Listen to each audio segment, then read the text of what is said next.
Hey everybody, thanks for coming to the latest Holophon workshop. So because we're a Regina-based organization, Holophon that is, we'd like to acknowledge that the land that we gather on is Treaty 4 and territory and the traditional territory of the Cree, the Saulteaux, the Assiniboine, and traditional homeland of the Métis. I'd like to introduce David Roman. Here's his bio, which I'll read. He's an audio engineer and a composer, originally from Weyburn, Saskatchewan. He's the sole proprietor of Roman Empire Studios with over a decade of experience composing, recording, mixing, and sound designing. David has worked on several award-winning films, and his audio work has screened at many international festivals. He's also worked on several commercials and television episodes, both for social media and broadcast. Musically, David is a multi-instrumentalist and producer with over 20 years of experience in several genres. He's highly proficient with digital audio workstations and numerous digital composition tools. This is coupled with a background as a university graduated social worker, which gives David a unique creative perspective that focuses on empathy and the psychology of artists and characters. So no surprise then that David tends to gravitate towards projects with a social conscience wherever possible. So here's David, and take it away, David. Thanks for coming. Thanks for that intro, Ian. We got a nice little small group here. I kind of almost, I've been doing Zoom workshops for the whole pandemic here, and sometimes you get like rooms full of like 40, 50 people, and it just kind of gets overwhelming, and you don't really get to know anybody. So I'm actually kind of excited about having a little more intimate crowd here. This is nice. So we really you're gonna get your value out of this. You're gonna get to pick my brain, however you would like. So and please do pick my brain throughout. Don't be shy. We have lots of time. To get started, I'm gonna share my screen here because we wouldn't have a Zoom workshop without a PowerPoint. That would be criminal, right? You have to do that. Oh, I got disabled screen sharing there, Ian. If you want to just throw that back up. Okay, there we go. All right, here we go. All right. So can everybody see that? Okay, we're all good. We're running. Okay. So welcome to my workshop. If I'm sure you know why you're here and what I'm going to talk about, but I'm a big fan of Ableton Live. So today we're going to talk about working with sampling and drum racks in Ableton Live. A lot of what I do work-wise when I work with audio is actually beat making and percussive based and that kind of stuff, and actually a lot of traditional music too. So I'm really versed in drum rack. I'm always working with drum rack. I find that's kind of become my go-to drum machine. Over the years, I have access to some other ones. Like there's some other popular ones out there, like Battery, and I know there's like what do you call it? There's Impulse within Ableton is another kind of drum machine you can use. There's lots of them out there, but I've always just gravitated towards the drum rack. I found it's customizable, or it's very customizable. It's very fluid in how you work with it. So I'm going to be talking lots about that tonight, and I'm really excited about that. I haven't had a chance to really share a lot of information about this before, so so I got lots to talk about. So here's our agenda for today, just to kind of organize it a little bit. So I'm going to first talk about Ableton Live, a little bit about what, I'm sure if you're here, I'm assuming, we're going to find this out later too, but I'm assuming you have some idea of what Ableton Live is or what a digital audio workstation is. And then we're going to talk a little bit about Simpler, because Simpler is what they use within Drumracks. So we'll go over that a little more brief than we will with Drumrack. But and then we're talking about using Drumrack as a tool in Ableton. Then we're talking about basic MIDI recording in Ableton. So I'm going to kind of walk you through how I would grab Drumrack and how I would record something within Ableton and how I would start kind of playing with ideas and that kind of stuff. And then we're going to go a walkthrough of a live session using Drumrack. So like I say, I have so many different sessions. So I'm going to throw up something I've recorded. Something actually hasn't been released quite yet, but is coming out here soon. And I'm going to walk through the process of that beat and kind of what I did to create it and mix it and all those things. So yes, that is our agenda for today. And we'll try to keep it light. I'm not going to get too serious here. So just a little about me. I know we had a little bit of an intro, but I'll just kind of go over that a little more. Obviously I own my own studio, as was mentioned. Actually, I'm in it right now. I ended up right before the pandemic kind of moving home because I decided to start working just in post audio. I used to do a lot of location audio for film and that kind of stuff. And I really backed down and just went straight to the computer, and I'm literally just mixing and composing and doing that kind of stuff now. That's kind of my main job for what I do with audio. About 25 years experience in music and audio. Now if I say 25 years, I'm going back into high school. Like I really started this when I was a teenager, in terms of, starting to playing with like old tape machines that I'd record with, or some of you who are older might remember Cool Edit Pro. I used to use that on the computer, which, Ian thumbs up. I remember when I first got that, I literally was only able to do one channel at a time, and I had to keep overdubbing on channels. Like it's insane to see how far it's come since then. But yeah, so that's when I started, and I've been playing with things ever since. So, I'm heavily involved in post-production audio for film, TV, and social media. So that's definitely more my focus than the music side of things. Although I was a music producer specifically for a lot of years, and I still do my own music. I still create music for film. So that's something I do a lot. I have a bachelor of social work, as was mentioned. I still have a love for social work. I can't get out of it. I keep trying to go full-time in this area of my life, and then I always get stuck back into social work. I don't know. I kind of miss it when I'm not doing it. So I decided to do them both kind of equally, which has been challenging but rewarding too. And then I love soccer. I have to just say that I love soccer. I game a lot. Those are some of my interests. So if you game at all, or you like soccer, then you can talk to me. So you'll notice I have a bit of a gaming haven back there with like a Pandora's box arcade stick. I got PS5. I got everything. So cool. That's a little about me. Okay, I want to do some icebreakers. I only got a few people here, but I always like to kind of learn about who's in the room. So I guess maybe in the chat here, maybe I should open that so I can see what I'm doing here. If you want to type I'm just curious what kind of skill level we have with Ableton here, or maybe you don't know much about Ableton at all and you're just kind of wanting to hear about it. So, where'd my icebreaker go? Oh no. Okay, there it is. Yeah. What would you consider your skill level to be with Ableton Live? That's my question. I'll answer first, and I wouldn't call myself an expert per se, but I would say advanced, very advanced. I've been using it for quite a long time. So beginner, awesome. Advanced, yes, Ryan is very advanced. I've heard his work. Semi-intermediate, I like that one. Ian, that's the way to go. None, but I've used music notation software like Sibelius. Okay, cool. Sibelius is really interesting, actually. I didn't have a lot of exposure to that until a few years ago. I ended up working for a client, and he was making music in Pro Tools, but he was getting like a piano player to like do it all in Sibelius first and then transferring it in. So I got to learn how to do that, and it was really interesting. Sibelius, I think as a tool, is just fantastic for composing, but it definitely more traditional style. Like I have to admit, I'm a little bit more of a drag and drop little blocks of MIDI notes on my screen kind of guy. I wish I was more of a composer like that. Cool. Okay, so we got kind of a range of experience in here. I like that. Okay. I guess, what is your interest in Ableton Live? I guess you're here today, so I'm kind of curious. Why would you use it? What would you do with Ableton Live? Why do you want to know more about this? Is what I'm curious about. My interest is everything. I'll just say that off the bat. I just love Ableton Live. I use it for so many things, music related and sound design related. I really enjoy it. I do have to admit, I use Pro Tools for film because you just can't get around that with film. Everything. Love sound design and music. Awesome. Ryan's on my page. Ryan, actually, you know what? I have to say, my PS5 back here. I have to give Ryan a plug here. Ryan hooked me up with my PS5, so I owe him eternally because I've been using that thing every day, all day. So to record songs, awesome. It's a fantastic tool for that. Just a fantastic tool. Ryan loves PS5 too. Awesome.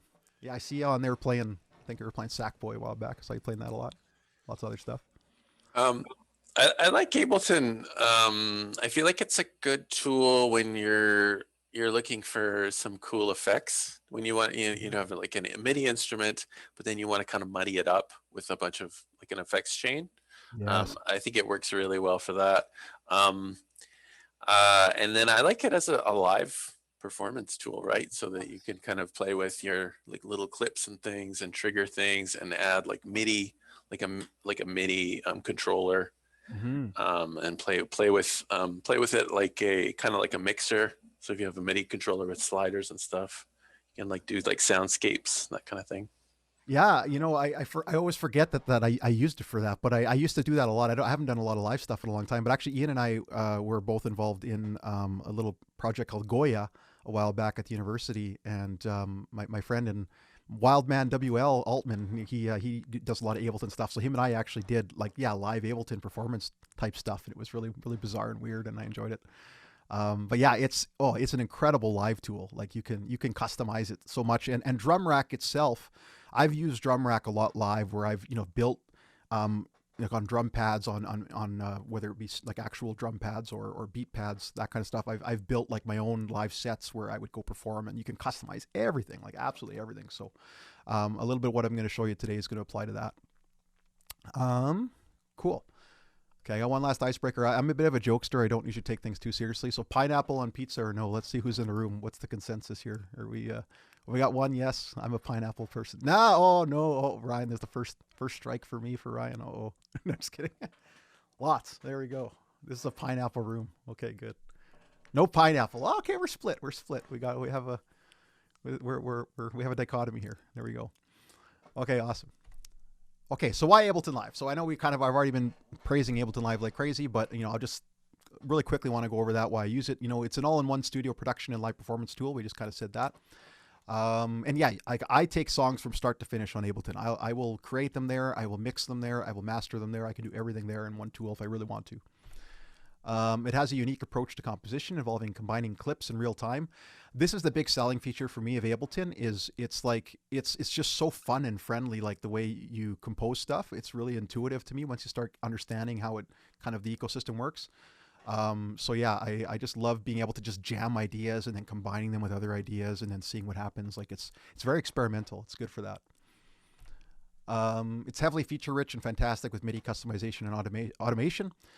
Like I said, with live performance, you can add, MIDI control signals to everything. Like it's insane how you can just take your keyboard and just add whatever you want anywhere. And it's so easy to do with a few mouse clicks, right? What else we got here? And it comes with a lot of built-in tools that are great. I have fun with it, and that's the main thing I'm going to say. I just have so much fun with Ableton. Like I remember when I first discovered Ableton Live, I was actually using Cubase at the time, and then some GarageBand. And I switched over to Ableton just because I just found it really gelled well with me, with my experimental kind of vibe, where I could, like I say, I could audition ideas really easily and keep them in the clip view and kind of combine them and do all that kind of stuff. So, yeah, this is not my sales pitch for Ableton Live necessarily. Like I'm not paid by them or anything, but I am a huge fanboy of Ableton Live. I still have other DAWs, like I use Pro Tools, I use Logic, but Ableton's always been my favorite for music. Okay. So yes, Ableton Live, this loop here, this loop there. Now I'm ready to be an underground techno DJ producer. So I'm all about the memes. Sorry, this is what I do in my presentations. I got to break it up with some laughter because yeah, we're on Zoom. Okay, so yes, if you master Ableton, you can just throw a few clips there and you're ready to start your music career. So let's dive into Ableton, shall we? Okay, don't make your faders sound like that. That's bad. If they're all red like that, you don't want that. Okay, so I'm going to jump into a session here. Now, we were testing this out earlier, and it was working. I am assuming it's still going to work, but here we go. Okay, so, okay, are we seeing that okay? It's on people's screens. We're good. Okay. All right, so I just have a blank session opened up in Ableton here to start. So yeah, most of you who seems are relatively aware of what Ableton is. For those of you who aren't, I mean, like any other digital audio workstation, Ableton is kind of designed to record, to mix, to compose, do all these things. There's two different views, right? The one view is more like a timeline view, right, where you can actually see things from start to finish, right, from left to right is kind of 0 to the end of the song. And then the other view, as I was talking about, is the clip view here, right? So basically, this is where you would, you can record different clips in these little socks up here, or these little pockets up here, and you can audition them, you can loop them, you can perform them live, you can do all kinds of things with them. And this kind of looks more like a channel strip, right? Like you'd see on a mixing board. You have your channel faders down here, your pan pots, all that kind of stuff. So yeah, that's kind of what the general layout of Ableton is. If you don't know what a digital audio workstation is, I don't really have time to explain that too much detail, but basically it's something used to record audio, to compose audio, that kind of stuff. Okay, So we're going to dive into Drumrack right off the bat here. So let me just open up an instance of Drumrack. So in Ableton, obviously you have lots of included stuff, right? Tons of included stuff. Now I've just installed Ableton 11. I haven't played around with it that much. It's not a whole lot different yet to me, but I'm sure there's going to be a few small things here and there I'm going to notice, or a few new tools, but I haven't had a chance to really dig through it. But Drumrack is pretty much the same from what I can tell. So yeah, Drumrack. Now the challenge today is going to be seeing things. So I know things get really small on a computer screen when you're sharing through Zoom, and the resolution isn't as good. So please let me know if you have any questions, or let me get the chat open actually again just to make sure I'm not missing anything. But yeah, I'll let you know if anybody asks a question. Perfect. Yes, Ian can moderate that. So Drumrack. So what is Drumrack? Right off the start. Well, Drumrack is basically a drum machine. I mean, that's what it is, right? It's like if you ever see your beat pads, like your old MPC pads or anything like that, it's basically that, but in digital form, right? So if you see in the window here with Drumrack, it gives you a bunch of notes, right? So it corresponds to a bunch of notes on your keyboard, on your MIDI keyboard. Now, the cool thing about Drumrack is you have the entire keyboard here, right? Like if I go up and down kind of the list here, you can go all the way from, the beginning of the keyboard. We got D sharp -2 all the way up to, we got G8, right? So you got a lot of notes, is what I'm trying to say. And you can literally put a sound or a rack on each one of these spots. Like you could have an insanely huge drum pad kind of built through this thing. So I know some of the kits that I've gotten through Ableton, like there's the Latin percussion kit, fills out most of this. And I always find that thing is a hog for RAM because it's so big. But yeah, there's just so much space here to customize. So that's what Drumrack is. Now, before I kind of move too much into Drumrack, I do have to talk about something called Simpler first, because when you're doing percussion in Drumrack, Simpler really works in tandem with it. And that's really why I wanted to talk about the two kind of together. Simpler, you could do a whole other workshop on that and all its features. So I won't go like super feature rich into Simpler, but I do want to show you how it integrates into Drumrack. I think that's the first thing. So by default, Drumrack uses Simpler. So when I import a sound into Drumrack, it's going to automatically throw it into Simpler when I do that. So I'm going to show you something here. Let me just, I haven't really, I haven't picked what I want to use. I'm always kind of the air of experimentation. So I'm just going to grab something that looks interesting and start playing with it. So I have a million different samples here. So let me try some loops or something. Here we go. We got some Bollywood loops. Let's do that. What do I got here? I get something that's a little more instrumental. Wait, we got tabla. Okay.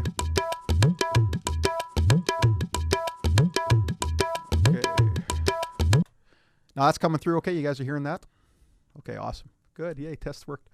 So yeah, when you're dragging things into Drumrack, it's really the way I like to do it anyway. You can do it different ways, but I like to come into the Finder windows here and start looking through my samples, right? So for me, I have all my samples in one of these kind of custom user folders. And in Ableton, if you come down here to the add folder section, you can basically add any folder on your computer and then link it into Ableton so that you can easily browse through it, right? I don't have to sit there and search through my computer like crazy. So I have my sample downloads folder right there. I'm constantly digging through that. And I can also search through those folders up here with the search bar as well. So that's where I have that. So it's really organized, really easy to get to. So anyways, yeah, let's grab this tabla sample for fun. I mean, I don't know what I'm going to make with it, but I just want to grab it. So really, it's really easy with Drumrack. I literally just grab that sample and I can throw it right where I want it, right? So I'm just going to drag it on any random note. Actually, you know what? I'm going to go back up here to more of the middle of the keyboard so I don't have to go through my octaves like crazy. Let's put it on C1. So I'm going to grab this tabla, literally just drop it on C1. Boom. Super user-friendly. You grab a sample, you throw it in, it automatically puts it in another tool for you. So what this tool is, as I mentioned already, it's something called Simpler. And what Simpler is it's a really basic sampler plugin. So it gives you the ability to take audio and manipulate it in lots of different ways. It's really simple to use. It's actually got quite a bit of features considering it's called Simpler. Its sister is called Sampler. And Sampler is a little more robust in terms of what it can do. I could actually use Sampler in here as well. You can pretty much use any of the Ableton plugins directly in here, and you can manipulate them with the Drumrack. The reason why Simpler is important, and this is This might get a little heady here, but in Drumrack, your MIDI keyboard is playing specific notes, right? So for instance, I drag this on the C1. So if I hit C1, it's going to play that sample, right? So let me find C1 on my keyboard here. There it is. So I hit C1, it's playing that sample. And I can adjust which note it's playing, right? I have it on, put it on gate here for a sec here. There we go, okay. So yeah, I can trigger that sample with C1, but the rest of my keyboard, you can see the MIDI notes lighting up, nothing's happening, right? So I'm literally just assigning that one sample to that one key. Why that's important is because in a lot of other tools, like Simpler by itself without Drumrack, if I throw a sampler on that plugin, I can play it throughout the entire keyboard if I set it up correctly, right? Whereas in Drumrack, I can't. In Drumrack, I'm literally just hitting that one note and that's it. I could drop it onto multiple notes on Drumrack if I want to. Like there's a lot of customizable options there, but ultimately Drumrack, the idea is that it's emulating a drum pad. So you just want one pad per sound kind of thing, right? That's the idea. That's really what it excels at. So anyways, yes, I dropped the sample there. There it is. It's in Simpler. So this is Simpler here. And I'll show you what it looks like if I just open up Simpler by itself here as an instance here, or as a track. Let me grab Simpler here. Oh, no, sorry, instruments. Right here, Simpler. Same thing, right? If I go back into my drum rack here, which is over here, I'm going to move it back over here so I have some space here. Let's get rid of that. So there's drum rack, there's Simpler. As you can see, it just literally just dropped an instance of Simpler into my drum rack. So yeah, let's just go through Simpler a little bit, and then I'll start digging into Drumrack here. So now one of the things with Simpler is it has a few different ways that it operates. Okay, so like I said, you just drag and drop a sample into Simpler, and then it sets it up for you, and then you can start manipulating it from there and start deciding how you want to use that sample. It automatically defaults in Drumrack to something called one shot. Okay, and one shot refers to literally I hit once, it plays once. That's kind of the general idea of one shot. So if I hit it, I'm letting go, it stops, and I'll explain why it does that in a bit. But basically, I can hit it once, it plays, does its thing. There you go, right? The difference between that and Classic has a little more of kind of some features around like if you want to loop the sample, maybe you want to crossfade it. You might want to play something called what's polyphonic, right? So in this case, in classic mode, that would be the situation where if it's polyphonic, let's say I throw the sample on a Simpler plugin. That sample will play at its true pitch on the C1 of the keyboard, right? Now, if I go up and down from there, I'm changing the pitch of that sample, right? So that's what we call polyphonic, where I can play it in multiple different voices at the same time, kind of thing.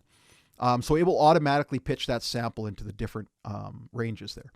Now, for Drumrack, it's not quite as useful. It can be if you want. Like, here's the thing about Ableton. You can go wild. You can do whatever you want. Like Ian mentioned at the start there, like you can really smash samples and do crazy things with them. So there's really no rules. I mean, do whatever you want.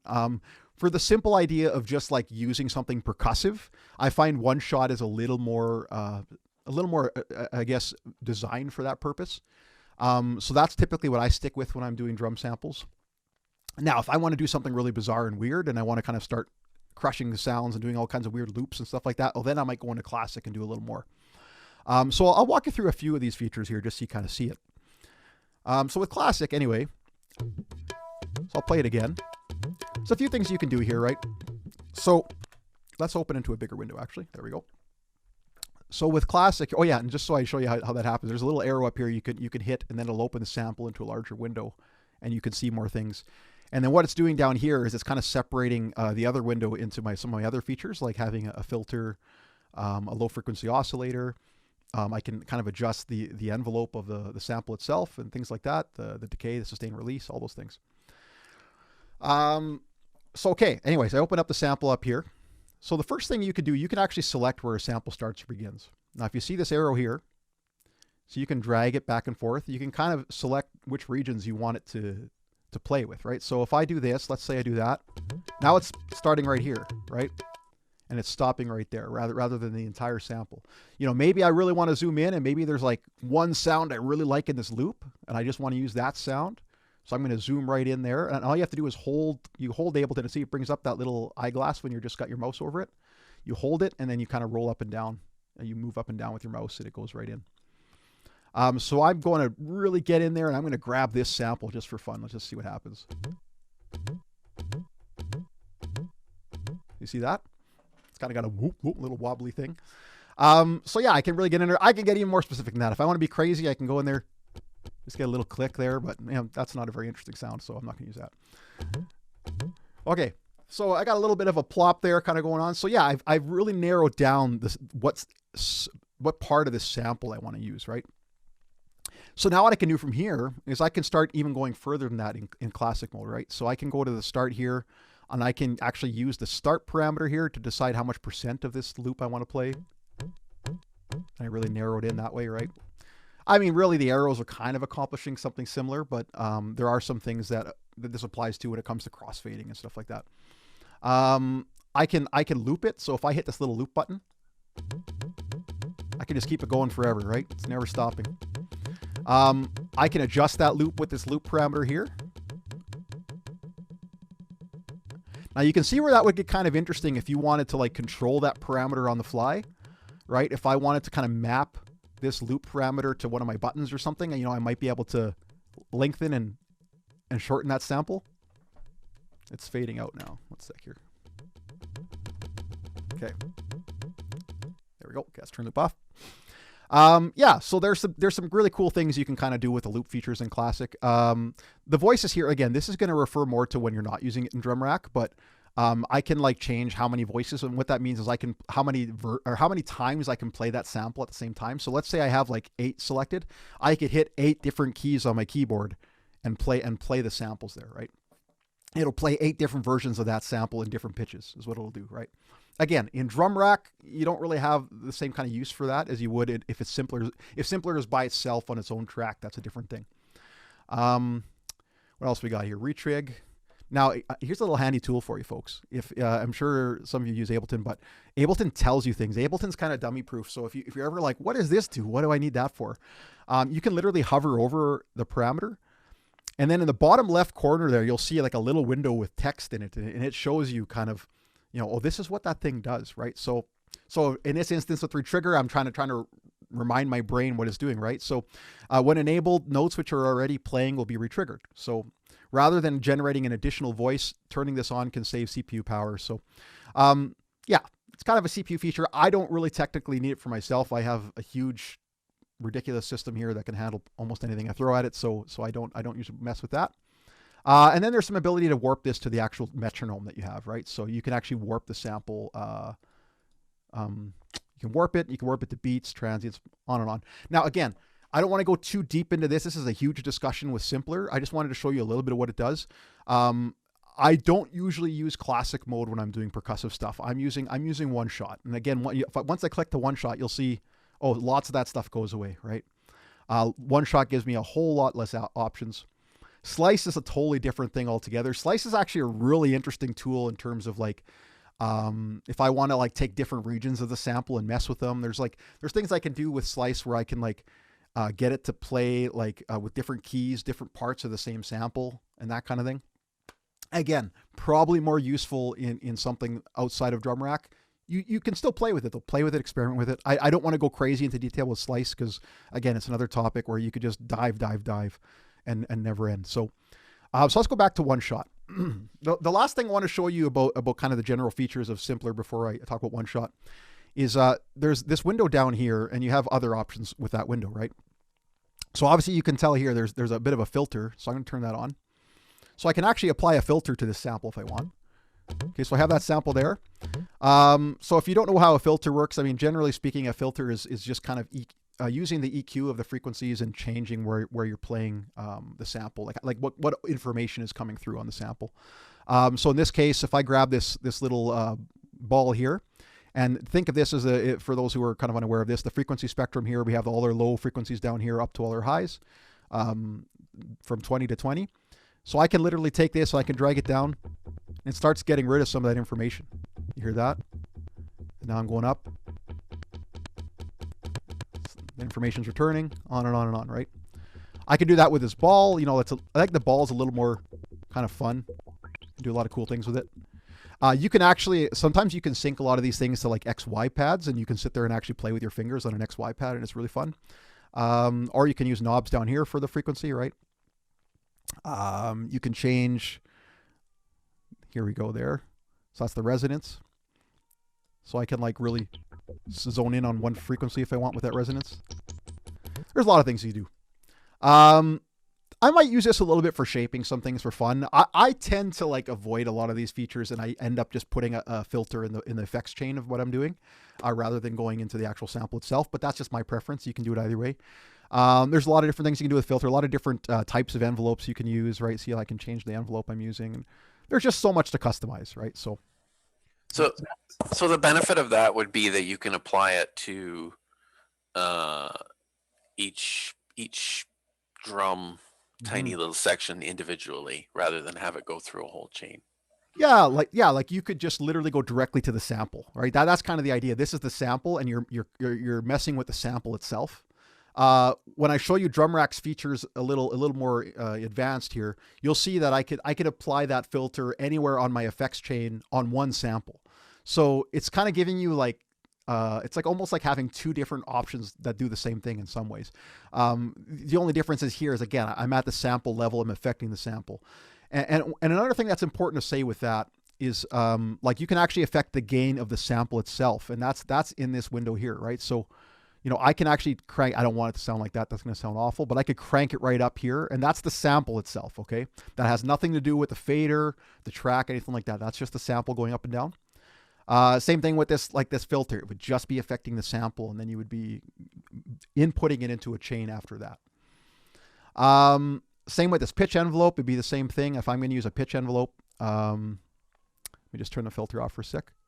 The pitch envelope, I can sit here and manipulate a little bit about, I hit the wrong key and then it went away.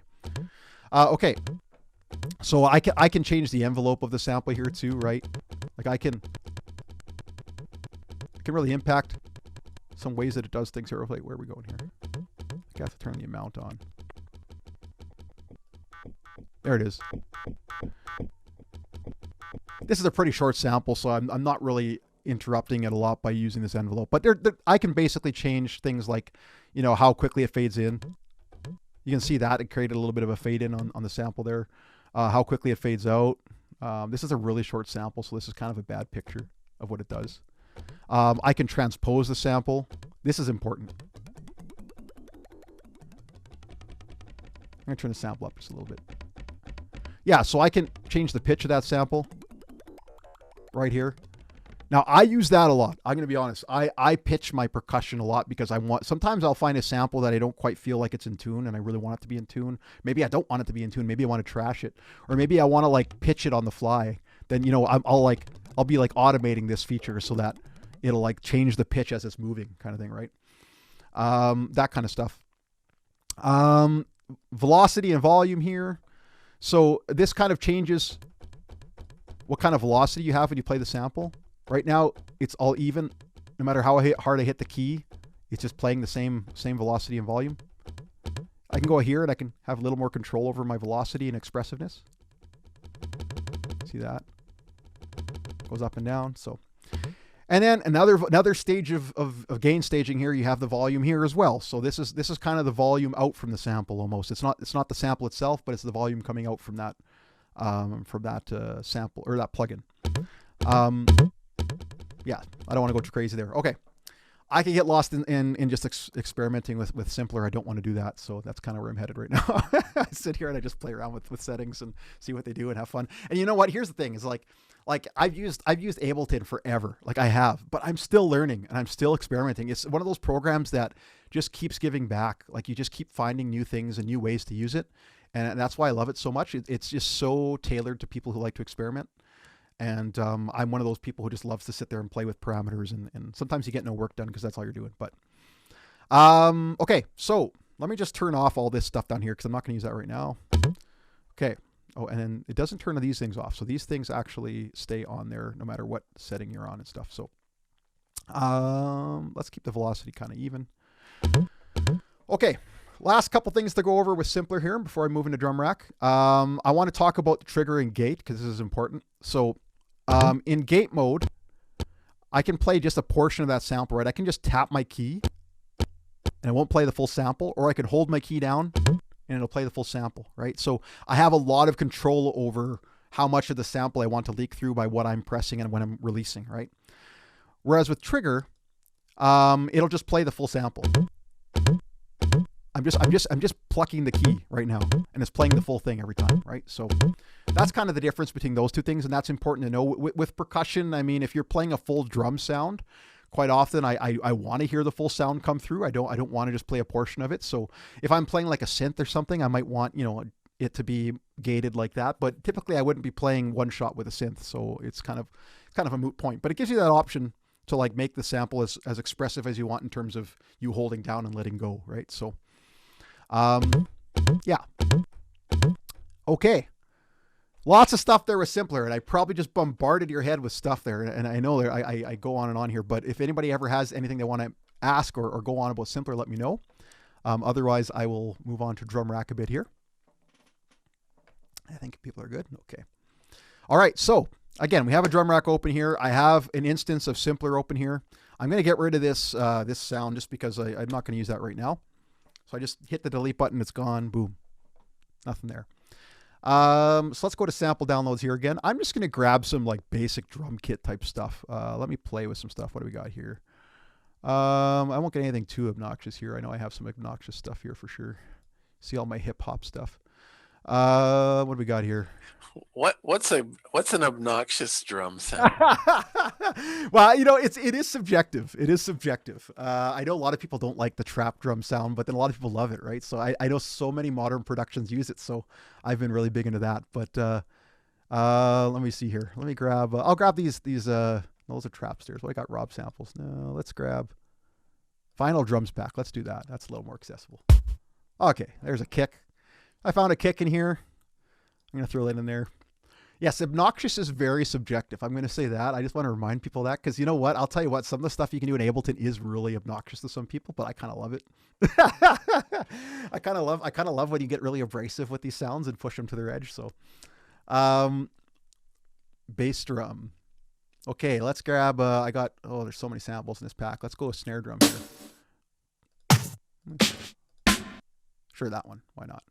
Okay, I'm just going to pull it into whatever. I mean, you can customize this however you want. If you're kind of one of these fans of general MIDI, maybe you want to put it where drums typically go. It's up to you. I mean, Drumrack is just like, I just drop it in wherever I feel like it and I play it. And I'm going to grab a hi-hat. Ooh, that's a weird hi-hat. That's a weird one. There's a lot of weird hi-hats. That one's kind of normal. Let's grab that one. Okay, so let me just turn on my thing here. Okay, there we go. Okay.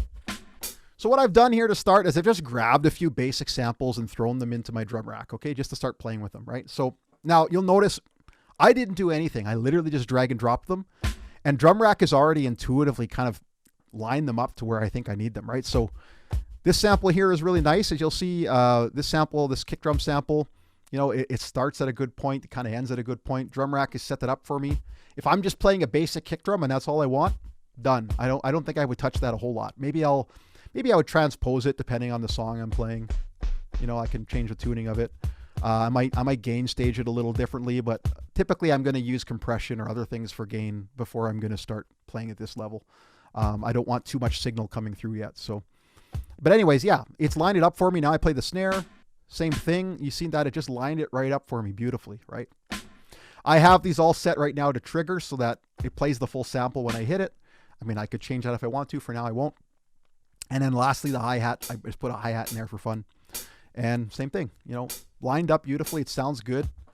One thing you want to watch with your samples, if there's like too much lead-in space to a percussive sample, you might miss the initial hit, right? The initial attack. So always make sure you check your samples. If you have a sample coming in and there's like a big gap of space at the start, that's when, if the intuitive process of Ableton doesn't pick that up, you might want to go in there and start, you know, lining it up a little differently, right? So you can go in there and customize that really easily. Okay, so I have a little bit of a kit. I'm going to play some cheesy beats now. So what I would do in this case, just to start, let's say I want to create something, right? Like I have my sounds in there. I just kind of want to play around with it. Let me turn my metronome a little further down so I don't pierce your ears to death here. I'm going to find kind of a good tempo. So for me, let's see, I don't know. I'm just going to tap one out. Okay, I'm going to stick to the grid for this. You could get really experimental and not stick to the grid and just do whatever you want. That's cool. Or you could play naturally. If you want to do that, that's cool. Just to make this simpler, I'm going to stick to a grid.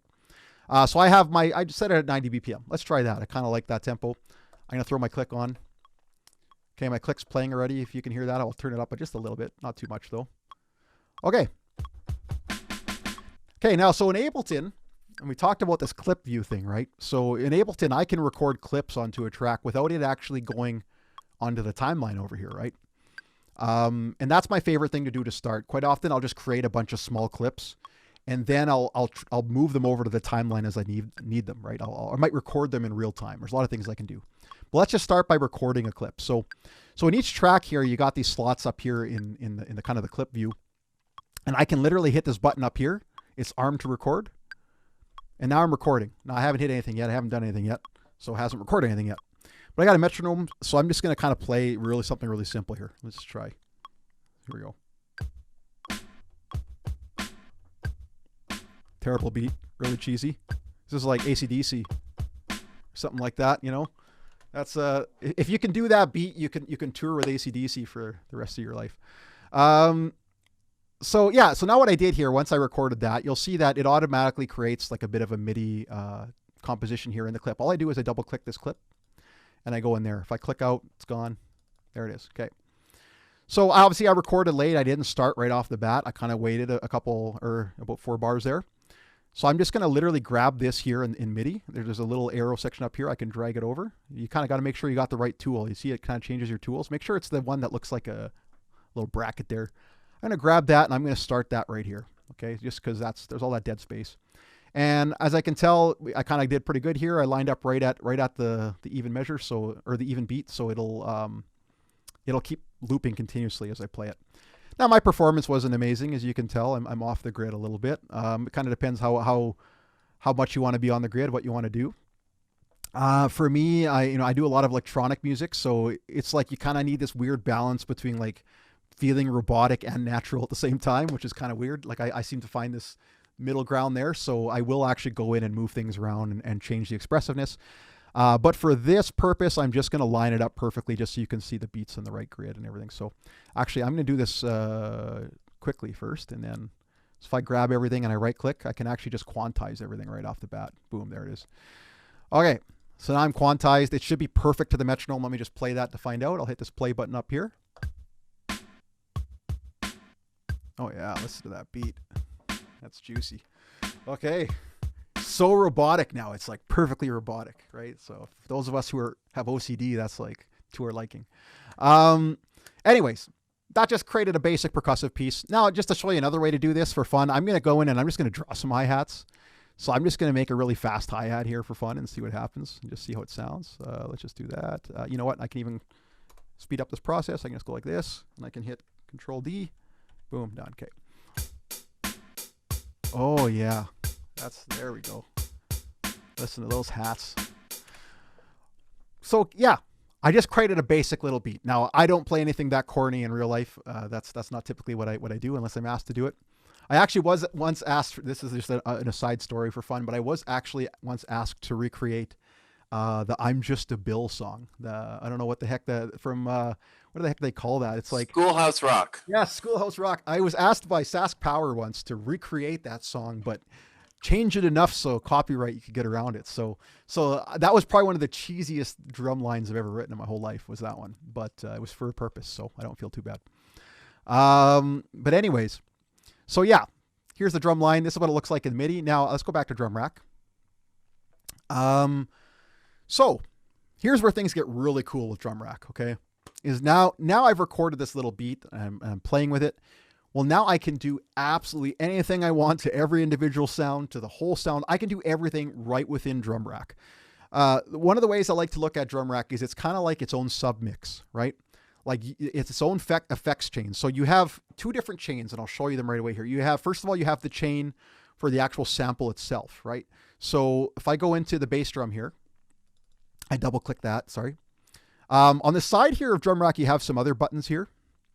Oh, and actually, let me full screen this so I can open up a lot of the other features, and there are several features here, several different things you can do. So I'm going to start right here with the kind of the show hide chain list, this button here. So now it's opened up over here, my effects chains, okay? So this is my kick drum. Okay, so I double click on that. I'm going to take it out of this view just so that it's a little more cleaner. So now, yeah, when I click on my bass drum, it shows me that, you know, hi-hat shows me that. So now it's opening up an entire effects chain for that one sound, right? So I can start messing with it if I really want. So let's say I want this bass drum. I don't know. What do I want to put on it? I can put whatever I want on it. I'm experimenting, I'm having fun. Let's put some reverb. Let's drown it in reverb. Let's do that stuff. Let's make it sound like Def Leppard. No, just kidding. Drums in a closet. Phil Collins. Phil Collins. Yes. Do. We can do that now. So here's the cool thing. This is the part I love. So I found an effects chain here in Ableton, or sorry, an effects plugin I want to use. I can literally just drag it into this signal chain for this one sound. Here it is. Boom. Now that sample, when it's being played, is going through the reverb as well, right? I'm going to just solo that so we don't have to listen to this obnoxious beat. Okay, so let's just play here. Okay, let me turn that metronome off here. Turn that up a little bit. Okay, so that's the kick drum playing by itself. Now this drums in a closet is really kind of a boring reverb to me. It's almost like making it boxy and kind of not fun. So let me pick a different reverb. There he goes. You see the difference already. Let's go to something really big here. What do we got here? I haven't used Ableton 11, so I'm not really 100% sure what they'll have here. Rain on drums. Let's see what that's like. Oh, weird. Listen to that. I'm just going to make the dry red a little less so I can hear the initial sound. That's a really cool reverb. Okay, now I'm just going to play with Ableton Live. Again, I haven't opened 11 very much yet, so I don't know some of the presets in there yet. Yeah, anyways. Okay, so I basically threw that effects on the signal chain, and now I can manipulate that effect, and it'll just impact that sound. Now, I'll show you what I mean by that. I'll unsolo this. So obviously it's not going to, ooh, that's really bad gain staging. Let me back up here. So now this effect is not going to impact the snare and the hi-hat. When I start putting it on the kick,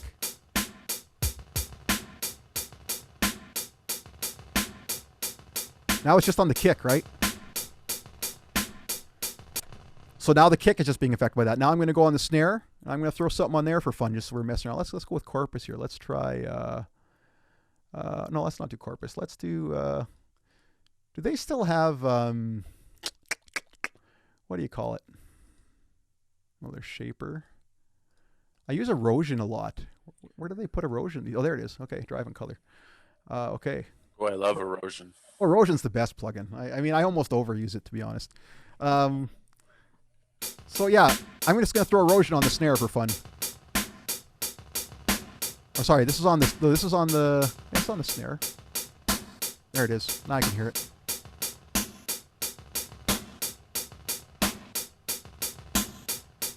Let's turn that hi-hat off for a sec.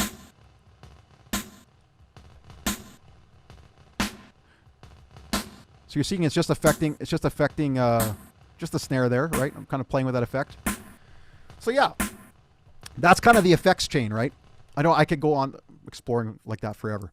But basically you can throw any effect you want. Like I could stack this up like crazy, right? I could distort it. I don't know, let's put a broken tube on there. It's going to sound like, probably like really bad, but I got to put another reverb on there. I'm just going to go crazy here. For sure. Fat Drum Studio. Let's do that. Let me turn this all the way down so it's not crazy. Let me just do that. Let me try playing that, see what that sounds like. That's a snare now. I just went crazy with the snare drum and added tons of different effects just randomly just to see what they do. That's a Joy Division or yeah, there you go. Yeah, I'll take that. Yeah. Okay, again, I could experiment forever, but I just wanted to show you could just dump things onto this track, right?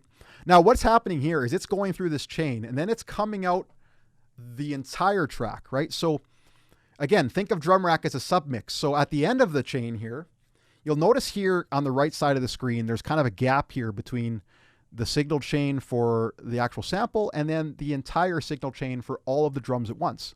So just to show you that difference, I'm going to now take something and I'm going to, let's get some delay or something. Yeah, why not? Sure, let's use that. Why not? So now I'm dragging this clip and I can actually throw it on the entire submix. Okay, so this is all the drums at once. And that's on the right side of the screen. This little gap in between is what distinguishes that. Okay, so and you can see there's like a little, I'll play it here. Let me just turn this sound off for a sec. So you can see the little kind of faders is really small, but you can see the little faders. That's like your submix faders there. And then at the very edge of the screen, you have your faders. Sorry, not your submix fader. Sorry, this is your signal chain fader for the individual sample. And then on the right side, you have your submix fader, which is literally the fader for all the samples combined. So let's put them all back on now. Turn that down just a little bit so I don't kill everybody here.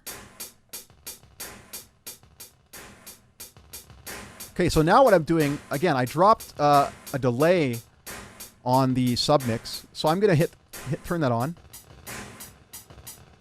Now, it's not doing a whole lot that's interesting to me. Let's do this on beats instead. Let's do something like, let's do it like off beats here. You hear that? I can make it feedback a bit more, maybe.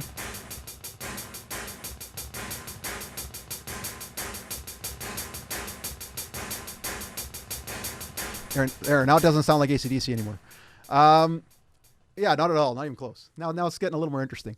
But that's a good example to show you could take something really mundane and kind of boring and really spice it up really quick. So again, I put that effect on the entire submix of all the drums. Okay, so that's what that's doing. So again, there's so many different steps here. Like I can impact the initial sample itself in simpler, or I can go to the actual sample of effects chain like I'm showing you here, which is right here, which is the bass drum, the hi-hat, or snare drum. Or I can go to the submix of all the different drums that are being played and affect that.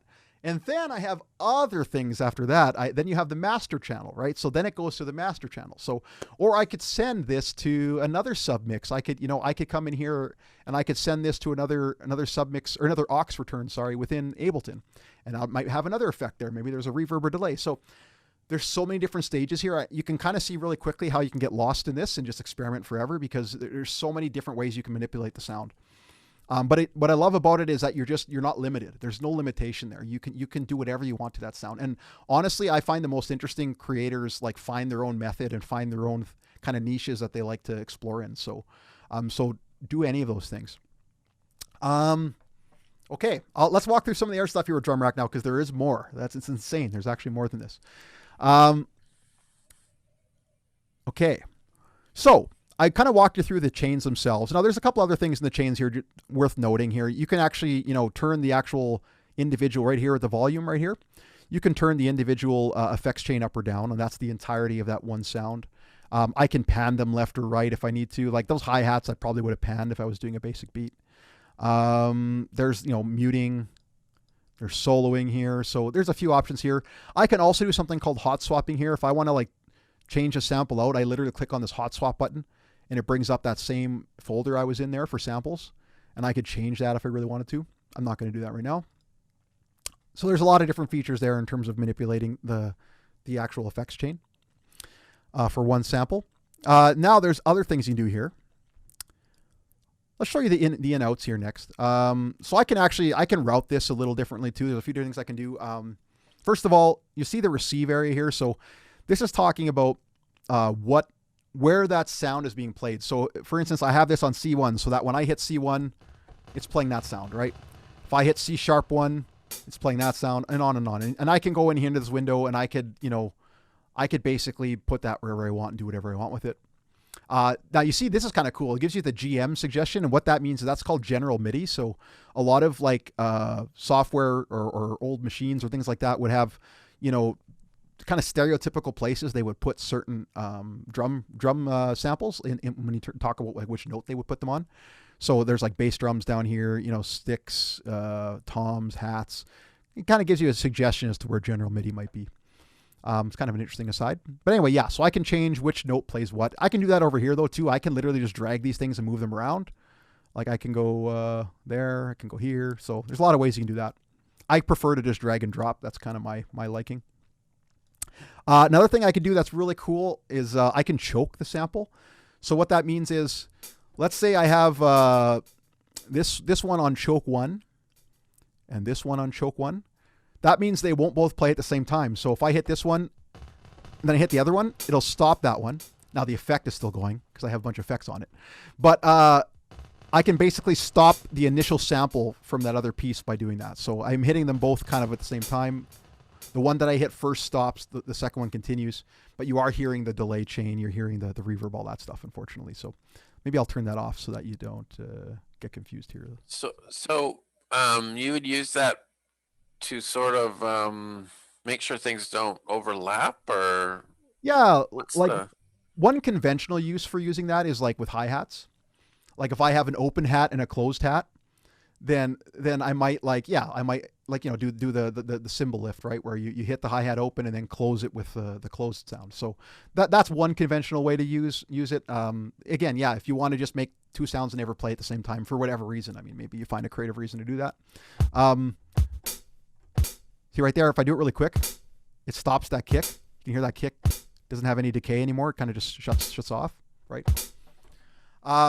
So that's one thing you can do with choke. I haven't used that a lot, I'll be honest. If I'm going to use like real drum sounds, I'm using other plugins. I'll be completely frank about that. Like if I want to use something that sounds realistic, I'm probably jumping into Superior Drummer because that's what it does. But and there actually are plugins within Ableton for Superior Drummer and other things you can buy. And then play. So this is kind of like the root note, right? So for instance, let's say I put the sample into the simpler, and then it's going to place it at C3, right?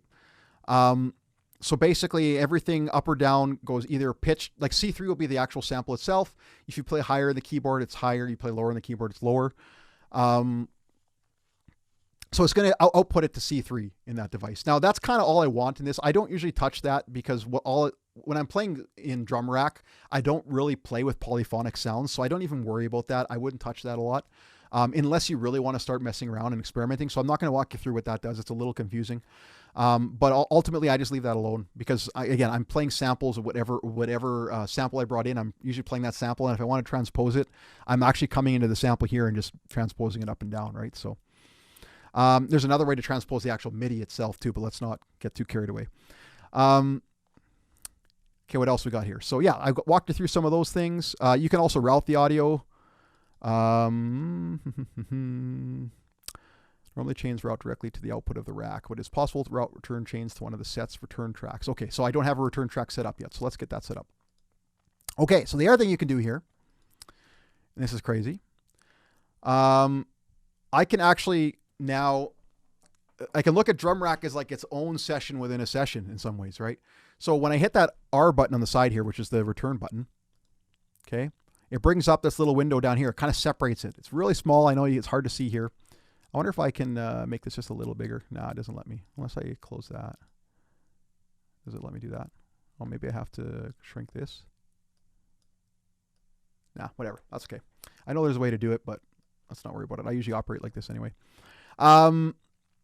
So yeah, now I have other effects I can use here, and I'm going to show you how that works. So this is going to boggle your mind because there's so many different ways to apply effects to Drumrack. But I can go in now, and let's say I want to add, actually, I'll show you something I do quite often here. This is kind of a conventional technique, but I like it. Oh, but you know what? Never mind. I'm in Ableton 11, so all my custom presets are not there. There you go. Let's use something else then. Let's use delay. Okay, so let me just grab, what do we got here? Let's just use something simple so you can hear it. Sure, dotted quarter note. Let's do that. So I can grab this effect now, and I can bring it down into this little section here. Okay. Now this, again, this is a whole separate thing. This is not a signal chain connected to the individual samples. This is actually like a send rack. So you can actually send sounds to this rack, and then it'll just get affected there. And you can, basically you're sending a copy of that signal as much as you want or as little as you want. So then you're not impacting the sample directly. You're just sending it to an effect, which is doing something, if that makes sense. I don't have the time to go into crazy detail about explaining the difference between those two things, but that's kind of an important thing to know about digital audio workstations is you can either put effects directly on a track or you can put them on a send, and then you can just send a copy of that track there to it. So that's what I did here. So I put that there. Now what you'll see it does here, now I have this little button over here, this S button, that allows me to start sending these individual samples to that rack. So if I hit that, now there's more windows and there's more options, more things. Send A. I only have one send, so this is send A. So what I can do here, let's solo this kick drum. No, actually the kick drum is, well, I think I turned it off. Hey, it's not as crazy as it was before. Yeah. Okay, so it's just a basic kick drum now. So now I could send this sound into this rack here. Now what I'm going to do, I'm going to go into this here first. So if you click in here, it opens up that effect. I'm going to make sure it's dry wet 100%. Typically when I'm using an effect as a send, I go 100% dry wet, just because you want the fullness of that effect, and you're sending the audio to that effect. It's not like when I put it on an individual track, if I go dry wet, it like completely drowns that song, right? Or that sound in that effect. Whereas in this case, the initial sound is staying intact and I'm sending a copy. So I want the full range of that effect, and I can dial it in or out. I know it gets a little confusing there. So I know if you have any questions about that, please ask. But in this case, so here we go. I'm going to send this kick drum now.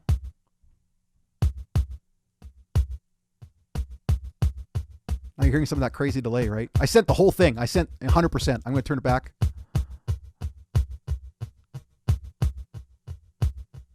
Now the delay is maybe dying out a little more that way. I can hear it much more subtle.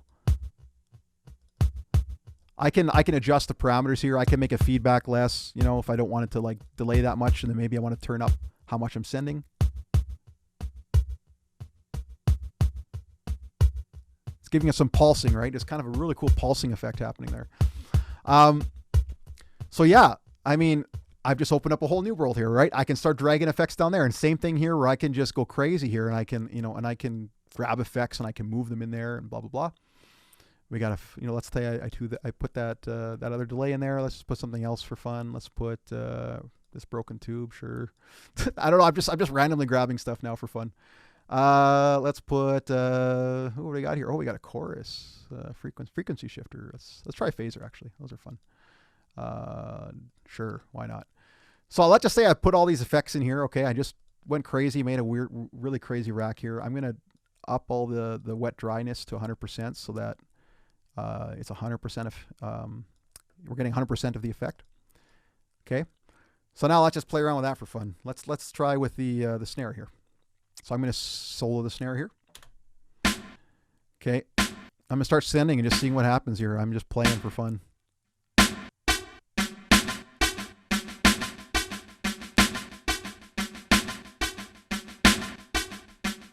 You can see that broken tube doesn't do quite as much to it because it's not adding a ton, it's just adding a little bit of tone. This is the phaser I put on. Probably it might be hard to hear over let's actually just go like this. Let's make a really extreme effect.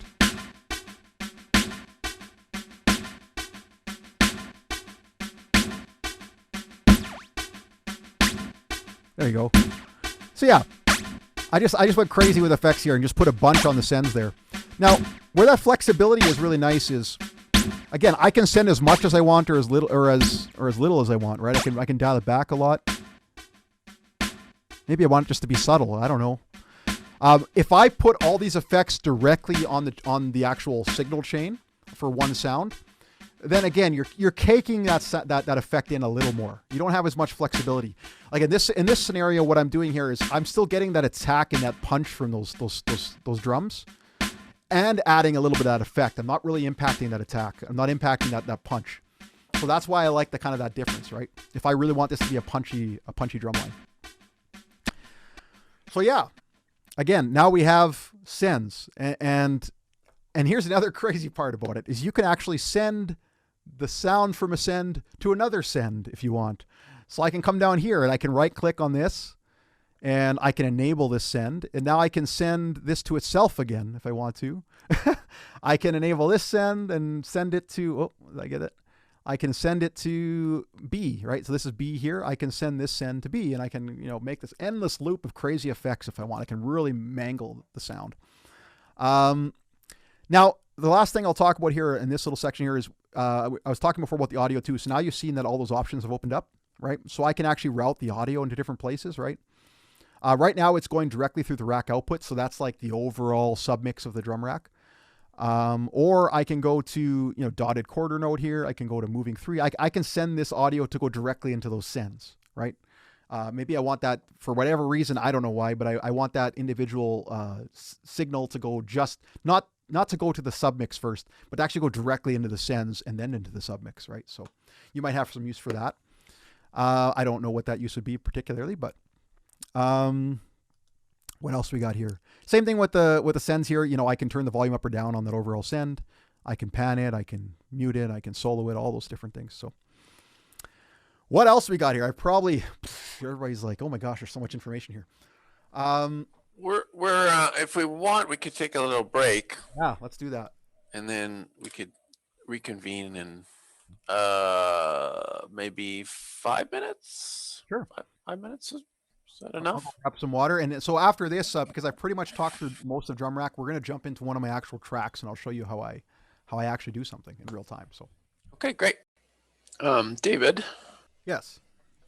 You used a term a couple times, and I was just curious if you could maybe just sort of expand on it. You said gain staging.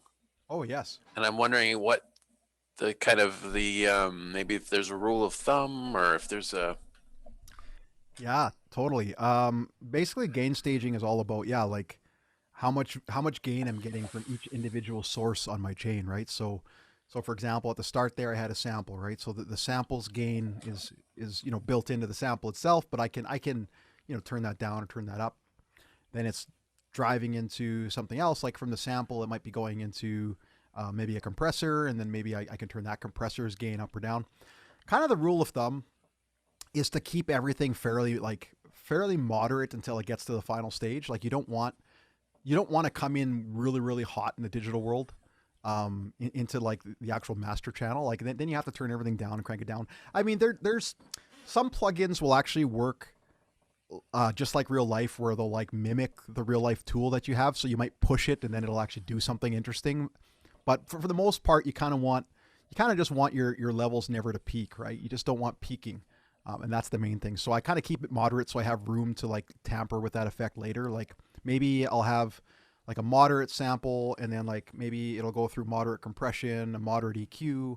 And then when it gets to the final stage there, where I'm kind of really zoning it in for the final mix, I'm placing it kind of where I think it needs to be in the overall mix. And, maybe I want it to sit at around, maybe for a drum, I want it to be fairly loud. Maybe it's peaking at about -6 dB, right? So that gain staging is just making sure everything's at a good level so that you're never clipping along the way, right? You're never introducing unwanted distortions and things like that. In the digital realm, there is something to be said about like at the track level, you don't necessarily introduce distortions. Like I say, depending on the plugins and stuff like that. So sometimes if you use your ear, you'll go like, yeah, you won't really hear a difference. But definitely at the master channel level, if you clip, you're automatically introducing distortions, right? Like that's happening. So, yeah, use your ears, but rule of thumb, keep it moderate. There's no reason to clip on your effects and stuff like that. Even if it doesn't necessarily impact it in the digital world, there's just no reason to do that unless you're going for a desired effect or something. So, Ryan has put a question in the chat. He said, do you route your drum racks out to other channels for mixing? Sometimes I do, yeah. Not, I've gotten more into the habit of mixing right within Drumrack these days, which I'll show you when I pop up my session. But you can route them out. I mean, you could do that. If I'm using a plugin like Battery, I might route it. That's one where I want a little more control over the mixing. But I find that Ableton's features for mixing drums are just so rich within Drumrack that I don't really need to route it anywhere. Like I can do everything right in there. I can I can send it to my New York style compressor in there. I can send it to reverb in there. I can send it to delay. I can do all that stuff. So I just do it right within Drumrack, and then I just use Drumrack as a submix. That's my preferred way of working. You don't necessarily have to do it that way, but that's a good question. Yeah, it's just so flexible. Like it's just, and that's why I love. That's why I want to talk about Drumrack, because it's one of the most flexible plugins I've ever worked with. It tailors to what you want rather than the other way around, right? You don't feel confined by Drumrack. Okay. Maybe what I'll do here, I'm going to open up my session here before I share my screen again here. Just give me a sec. I went upstairs and had some ice cream, and now my throat is it's all dried out. My wife is starting an ice cream business, so she's making all these flavors, and it's not good for my health, but lucky you. I've been her guinea pig, and to be honest, she's getting really good at it. Like, yeah, so that's why I ended up eating some. Okay, here we are. Better when I'm bitter. Okay. Yeah, kind of lucky me, not so lucky my stomach or my or my health, but okay. So I'm just loading up a session here. This is just a little bit of this is one of my own songs, actually. It's a little more conventional, but I think the beat is kind of interesting, so I wanted to play with it a bit. So let's dive in here. Yeah, and you know what? Again, like I covered as much as I could here. There's going to be things I probably missed or things I might have misexplained a little bit. So please do feel free to ask questions or do more research. There's so many great tutorials out there on this stuff. And just go to YouTube. You can learn anything you want these days. So, and you know, when I was learning this stuff, you know, I did a lot of the learning like that. Like I went on YouTube, I learned, I read books. I did talk to other people now and then too, but most of it was like with Ableton. I spent I remember spending like 3 years or so just like in my bedroom every day, like playing with Ableton, right? And before I felt really good at it. So, so yeah, it is a process, right? Every day I kind of learned a little more, and I'm still learning, still growing. So, yeah, take it in as you can. Okay. So we're seeing my session here. So this is a song called Better When I'm Bitter that I, from one of my projects with one of my music partners. So I cut out her vocals though, because I just want to focus on the beat itself. But, so what I'm going to walk through, this is kind of what one of my sessions looks like. Now, I don't know if it's super messy or not, but, yeah, this is kind of all the stuff I have in a session, and this doesn't include the vocals. So there's a lot going on here, but I'm going to focus on the drums themselves. Let me just play a little bit of this. It's a pretty simple beat to start. It's kind of got like a Lord feel to it. This is my beat. Now, obviously, there's kind of a couple things in there that aren't just percussive, right? Like there's the kind of a bass sub on top of the actual kick drum itself. A few glides, things like that. Okay. So let me just stop that. I just want to show you a little bit of that, and it gets a little more interesting as we go. So yeah, that's kind of a beat of mine. I'm going to show you how I do things here. So obviously, I have only one MIDI clip here, but when I was creating this, I mean, I was like kind of playing little sections at a time. And then I kind of like to go in and, I like to go in and look at my MIDI. Like I'll kind of listen to the song and I'll just start moving MIDI around, right? Like I'll go in and go, okay, you know, like I want this hat to do this instead, or I'll add a little trill here, or maybe I want this snare to be a little bit different. As you can see, I'm fairly mechanical in how I do drums in some of these beats. Like I like them to be fairly on grid, but I do some things sometimes to humanize them a little bit too. So, but yeah, this is kind of what the track looks like here. And you can see at the bottom here, I got various amounts of expression on different things. So let's go. I'm going to loop this section here that I really enjoy. Let me just put the grid on here so that it stays on the same beat here. Now it gets a little chaotic here. I think right here is where it starts. Yeah, right there. Okay. So let's just solo that out. Okay, so solo. Okay. So yeah, this is my beat here. I'm just going to play that quick.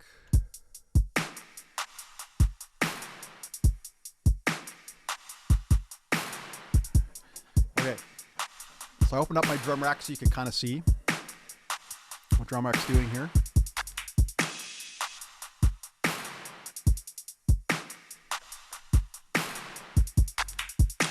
I got some other things here I'm going to throw in here. So I got some other percussive pieces that aren't necessarily in the same drum rack. So in this case, for instance, I used a sample outside of Drumrack just because I was in a hurry and I was being lazy probably, but there's that sample there that I kind of enjoy.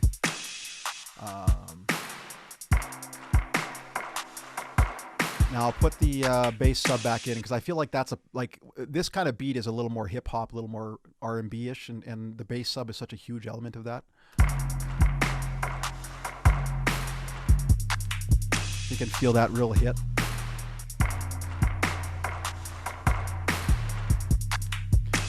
What else I got here? Oh, this is just an extra snap. I had an extra snap that I put in another track. Okay. So anyways, just to give you a little bit of what's going on there, there's a lot of different sounds. So let's walk. What is the sample that you've used? You pasted in there twice. Oh, it's just kind of little like I don't know how to describe it. Let me just play it here. Sounds like a wood block or a it's kind of like a block, plinky right? piano or something. Like, yeah, it was just such a sample I found in a pack that I like the texture of it. I just wanted to add a little more like kind of like urgency to that little section. It's kind of like almost a little bit of tribal kind of something happening there or something too, but yeah. Okay, so that's kind of all sounds. So I just want to walk you through a little bit about kind of my methodology with this stuff now. So I kind of walked you through Drumrack a little bit and showed you how I manipulate that. The one last thing I wanted to mention about Drumrack that I forgot to mention before we went to break here is that you do have the ability to create something called macros. Now, I don't have any macros assigned here, mainly because I find macros are useful for like live performance, or if I want to like expressively do something with effects.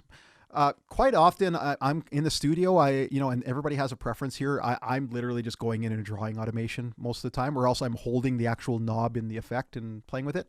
But one thing I can do with macros is I can actually assign different parameters to these macros. I'll show you why that's useful here. So let's say I go into kick here. No, let's go to snare. And let's say I want to like control the transposition of that snare. Like, I can do it right here. I could literally just use this, or I could go up to MIDI here, and I could assign something there. Like I could click it and then just assign a knob there. I don't think I have mine on customizable right now, so it's probably not going to assign. That's okay. But yeah, I could do it that way. The other thing I can do though is I can actually assign this to a macro. So in this case, if I go here and then I go map to macro 1, now you'll see over here, I can control the pitch of that snare drum. And like, depending on the kind of keyboard you have, like I have a Novation Launch Key 61, so it's like designed for Ableton. So it's really quick in terms of like being able to use that stuff. So if I go to device here, let me just make sure here. No, that's the V attack. I need to go to pot mode, not sends pan. Should be device. There we go. Okay, just give me that. Anyways, well, it's not letting me select that. That's okay. Don't worry about it. The point is you can assign that to a MIDI controller, and then you can use the MIDI controller with that one parameter. And quite often, like Ableton controllers will have like 8 knobs like that, just like that looks. And then, you can go in there and use those 8 knobs just for that, just for those different effects you selected. So I'm not going to worry about that right now. I just wanted to explain that that's what it did. Because we're just going to walk through my beat anyway. So, okay. Okay, so let's play this again. I'm just going to play the drum line here without everything else. Okay. So here's my drum rack. Let's hide the macros for now because I don't need them. Is that this one here? Okay. I also don't need these variations. Where's that? Those macro variations, that's something I haven't looked into a lot. Okay. Let's keep going here. Okay. So yeah, as you can see, this is how I set up my session here. I lined up kick snares, some snaps, there's claps, there's some random sample, there's hats, there's a snap roll here, a lot of different things.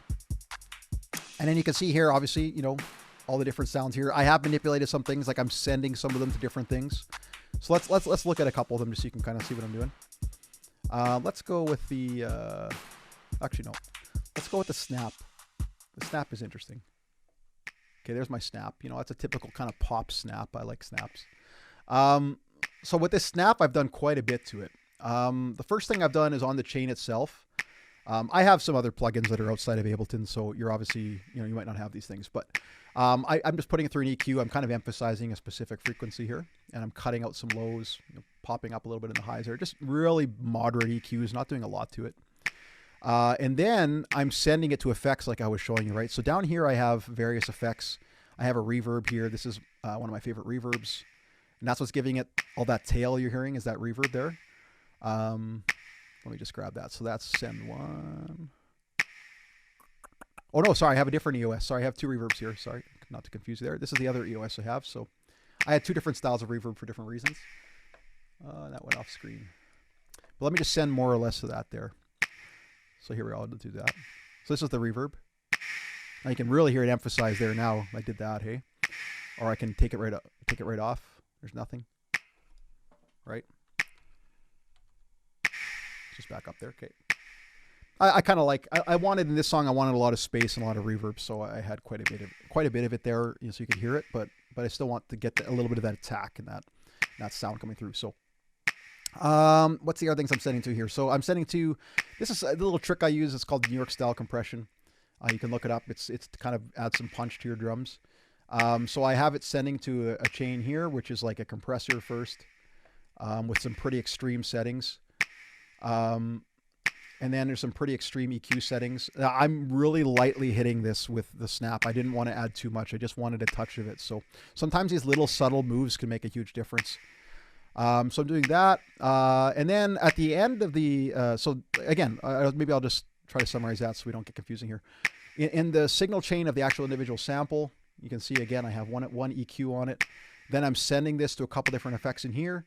And then after that, the actual submix is going to one of my favorite compressors here. This is this little API from Universal Audio. And this is, again, the snap itself isn't hitting this very much. But I'll tell you what, there is a tone difference to be had. It might be really subtle if I turn this off. It's very subtle. You might not hear it through Zoom. I can hear it open up a lot when I add that on. So the other drums are hitting that compressor just a little bit. It's all a taste thing. It's really all taste. So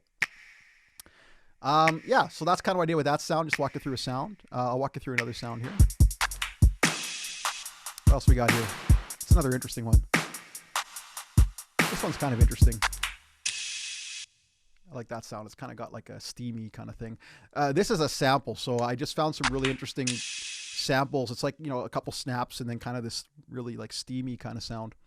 I'm just going to grab that here. Let's just go there. Loop that. So that's that sound there. So same thing again, you know, with this one, it has different settings again.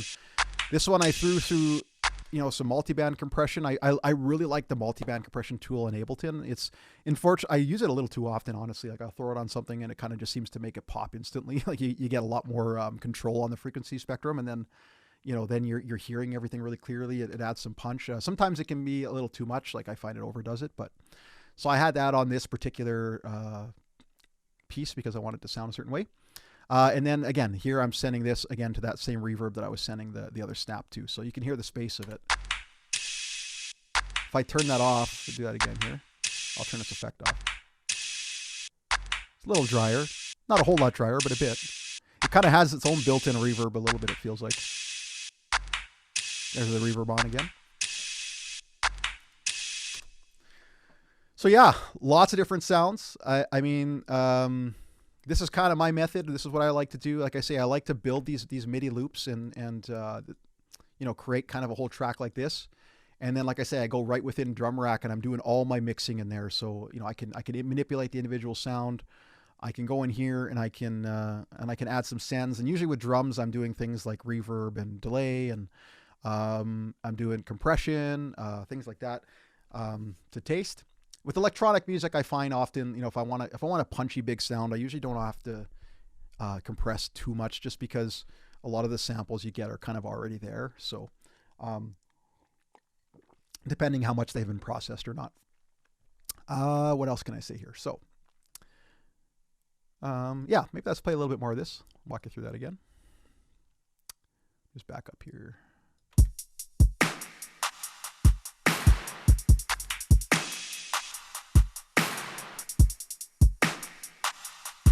So another thing I really like to do, and you'll hear that, with that kind of snap, it's going like ta ta ta ta ta. It's kind of got a delay on it, right? So this is a really good thing to show you. This is automation. So obviously you can do tons of automation in Ableton, and I can't talk my way through the entirety of Ableton's automation features, but I can show you a little bit of what I do with automation.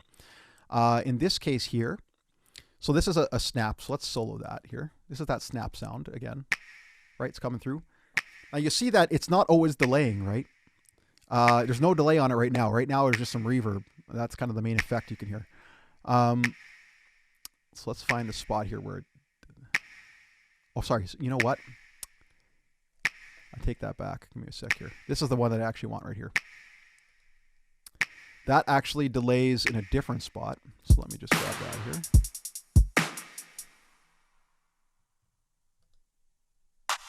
There we go. That's the sound I want. Okay. So in this case here, what I did here with this particular clap, I send it to reverb. I'm just going to show you the map here. Show automation. Okay. Or sorry, send it to delay. So right now it's being sent to delay. You can see the line right here. I'm sending about minus 7.2 to delay. And that's my second effect here on B. Now, when it gets to the end of this effect here, I increase that. I'll show you this. So if it gets here. So why I did that there, you see I jumped it. I just cranked it right up so it's sending as much signal as I can to that delay. My idea there is that it's the end of that piece, right? And I want it to kind of breathe out with that delay. And I'll show you what that sounds like with everything in here. Whoops. Let me just unsolo this here. Turn this loop off.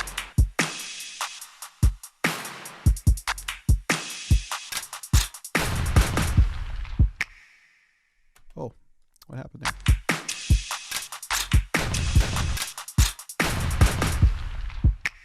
Yeah, so you're getting a little bit of that tail. It's kind of tucked under a little bit. It's a little hidden, but it's there. So it is breathing out a little more rather than just a quick little delay.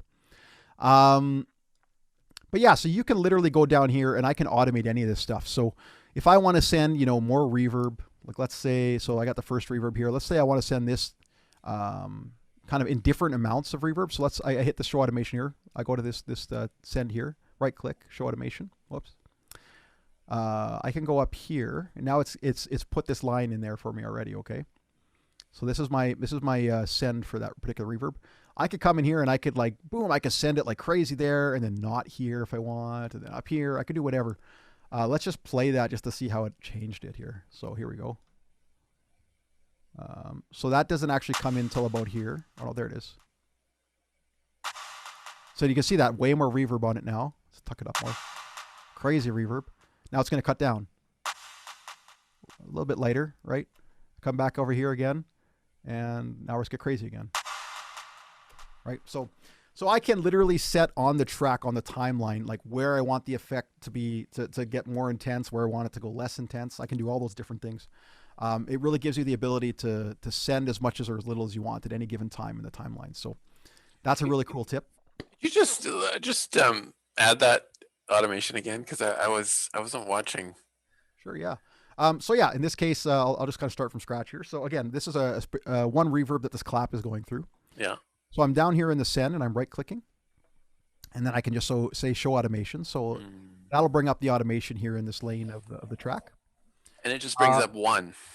Yes. So I can just automate one effect at one time. Right. If I want to change that, it's so easy. Like I just come down here and I just do the same thing again, or I can put it in a new lane if I want. I could put, a separate lane down here if I want.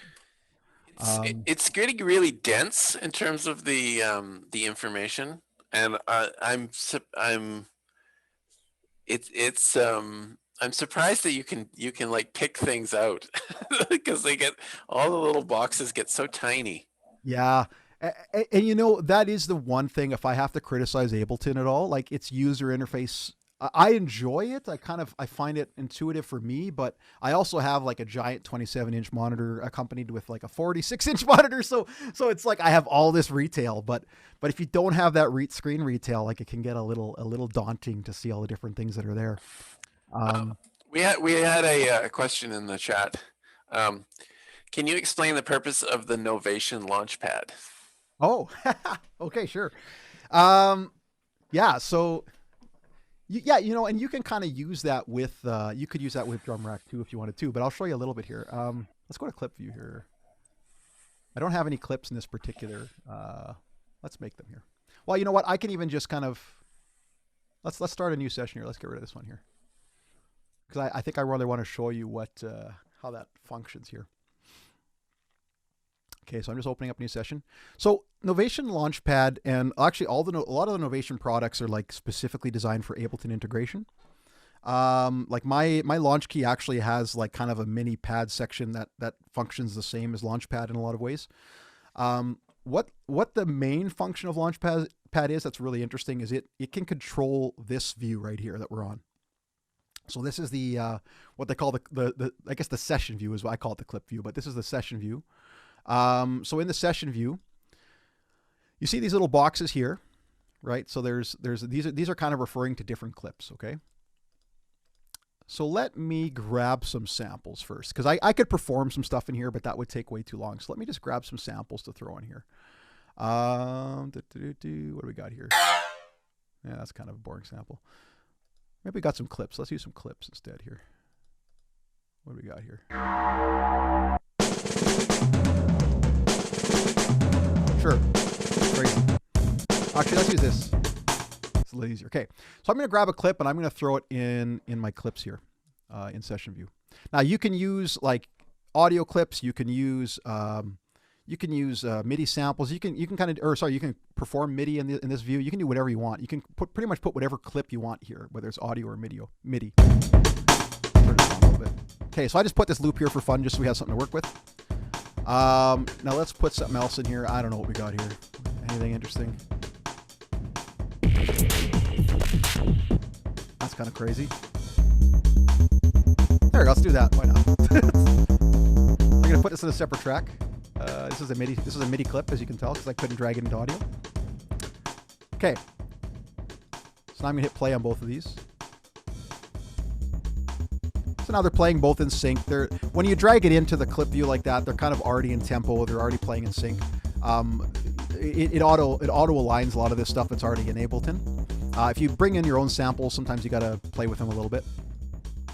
Anyways, the reason why I want to show you that is because the purpose of Novation Launchpad is to interact with that very specific section of the well, it's the main purpose, I should say, but that specific section of Ableton. So right now you see these pink lines that are highlighted here.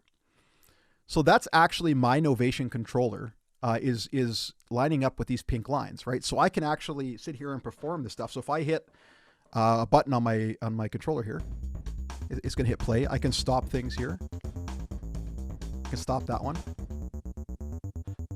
I can play it again. So what Novation Launchpad is doing is the buttons on Novation Launchpad, the pads, let's just stop everything here. Stop that at the end of the loop here.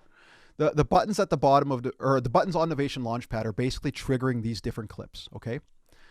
Now these clips, they can perform different actions, right? So right now when you have this little triangle button, it basically means there's a clip in there and you can play that clip, okay? If there's a little circle, that means it's an empty slot and I'm armed down here. So I can actually record something in here. Like I can play something here if I want. I can go here. Let's just do it for fun. Whatever. So I recorded my own clip now, right? If it's an audio, you need, or an audio track, you're going to need to, input an audio device or a microphone or anything like that. But this is a MIDI clip here. So the other function is a stop sign here. Okay. So the stop sign basically means it's going to stop. So when I play this clip here, you'll see that one's playing. Watch this little button below it. I'm going to hit stop and it's stopping. Okay. It's stopping that clip above it. Right. The other thing I can do is over here on this side window, I can hit play all for everything that's in that lane of number 1, you see it played all those 2 clips, right? If I go play all for number 2, it shuts those off, right? Because they're not on that lane. Now I could go like this. I could do something kind of neat. I could duplicate this, and then I can kind of go back and forth between these 2 clips. And kicks kicked out now. I'm performing. Okay. So Novation Launchpad just does all that stuff I just showed you. It just does it with buttons instead of with the mouse. That's kind of the main thing, right? There's definitely a lot more functionality in Novation Launchpad too. Like you can convert it into just being a MIDI controller for drum pads.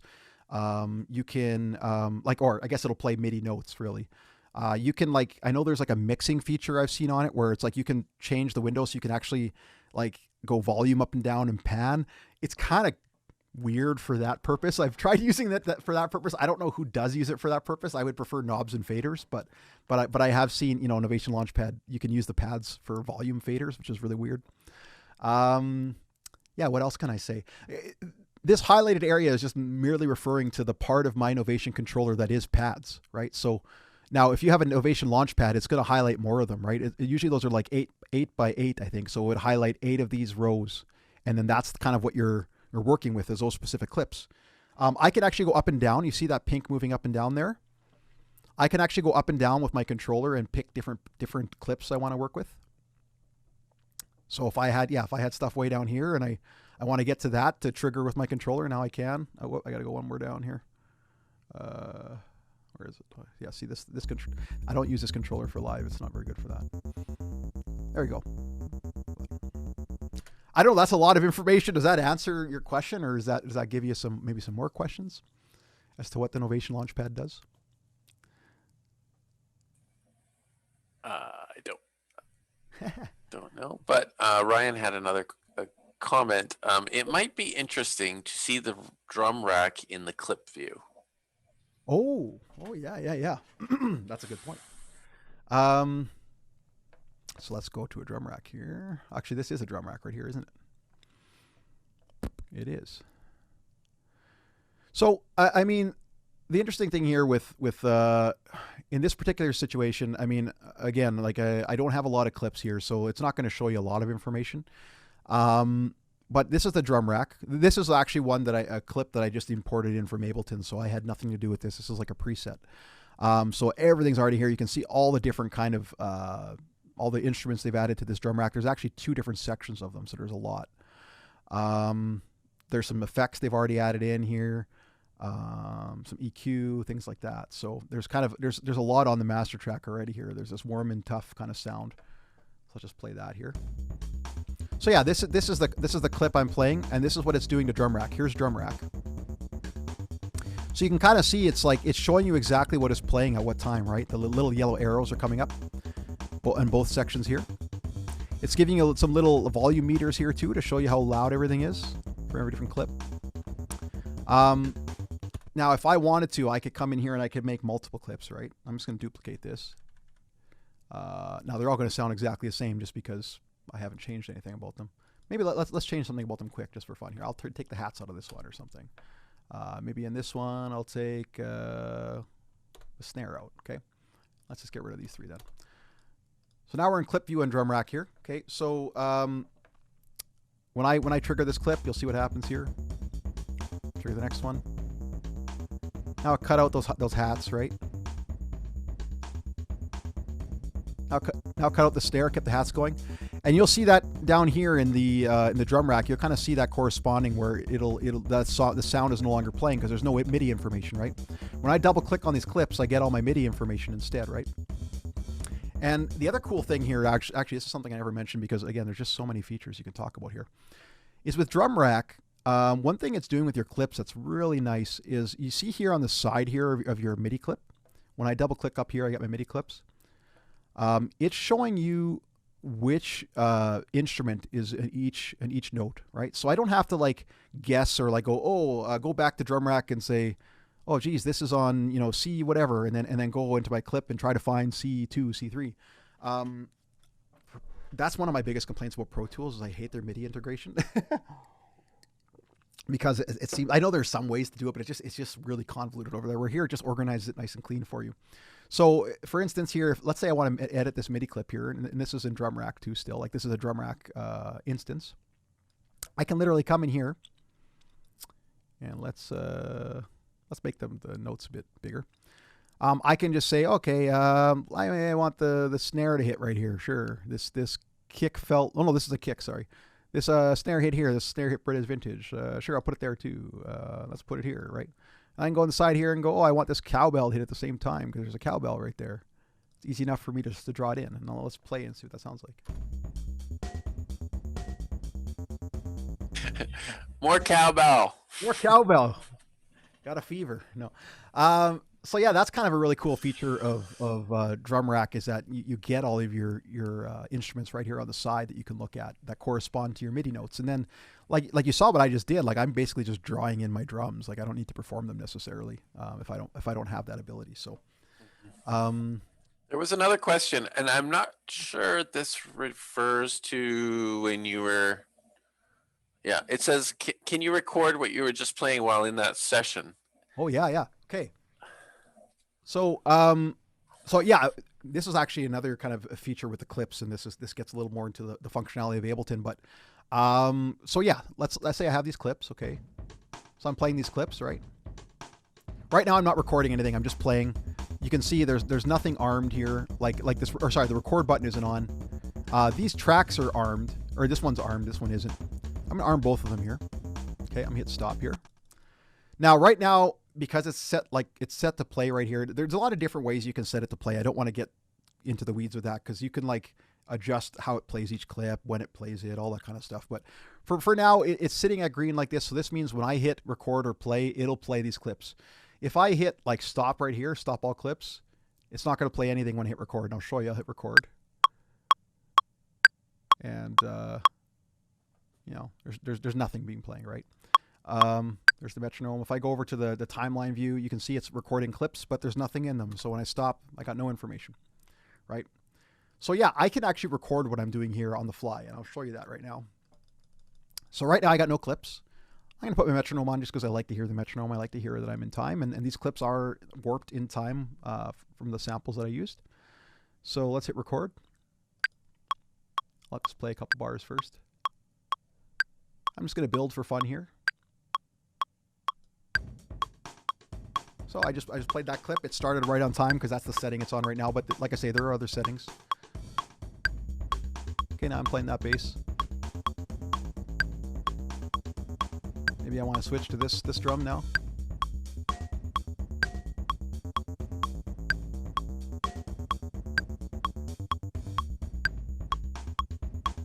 Okay. Not overly exciting, but it's something. So now I go back here to timeline view. Because I was recording, it actually creates the MIDI clips right here. You can see it all. Now it's grayed out right now. And the reason why it's grayed out is because right now the actual clips themselves over here are kind of the dominant thing for those particular tracks. But if I go up here, there's a little button up here. I can hit that. Now it's not grayed out, okay? Now that's the actual MIDI that lives on that track, okay? So when I go to play this now, it's not playing the clips anymore. Those clips are not being played. It's playing what I recorded. You can see, hey?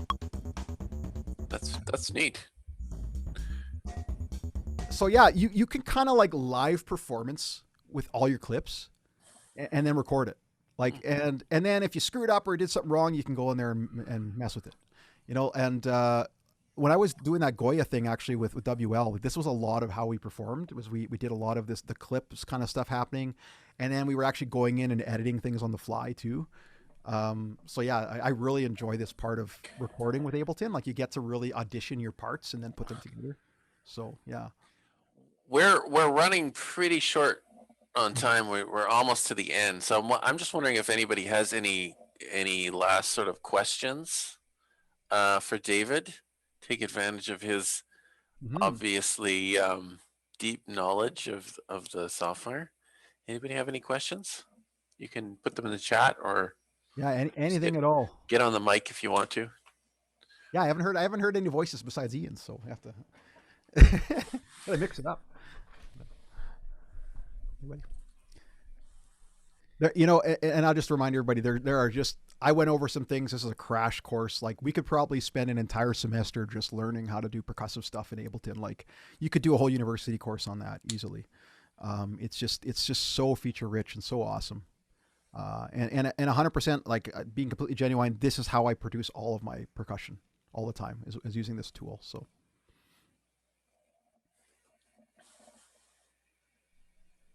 Any comments? Any questions?